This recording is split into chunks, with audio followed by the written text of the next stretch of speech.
kulanti wacan oo wanaagsan daawadayaal halkani waa channelka xigashada wararka fadlan hadaad ku cusub tahay subscribe saar soo kala gabalka si ku soo gaadhaan muuqaalada xiisaha badan ee maalinka saarkan soo gelino muuqaalkeena maanta waxa ka jira muuqaalka anshaxumada ah ee laga duubay habboon TikTok muuqaalkaas oo baraha bulshada haysay ayaanu halkan ku bayaamin doonaa run mise been maalmihii ugu dambeeyay waxa soo badanaya in gabdhaha Soomaaliyeed laga duubo muuqaalada anshaxumada ah iyaga laftirkooda ayaa arintaas ka dambeeya xaasa yeelay in gabadha Soomaaliyeed ay muuqaal iska duubto iyadoo oo nafteeda ku aamintay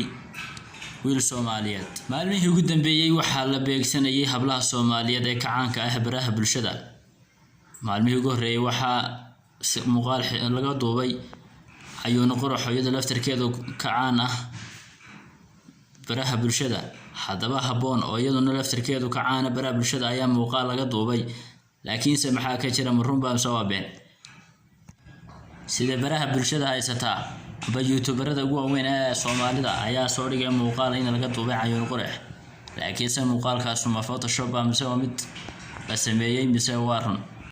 muuqaalkaas ayaa laakiin se waxa loo haystaa inuu yahay mid muuqaal beena isla markaana uu yahay mid la sameeyay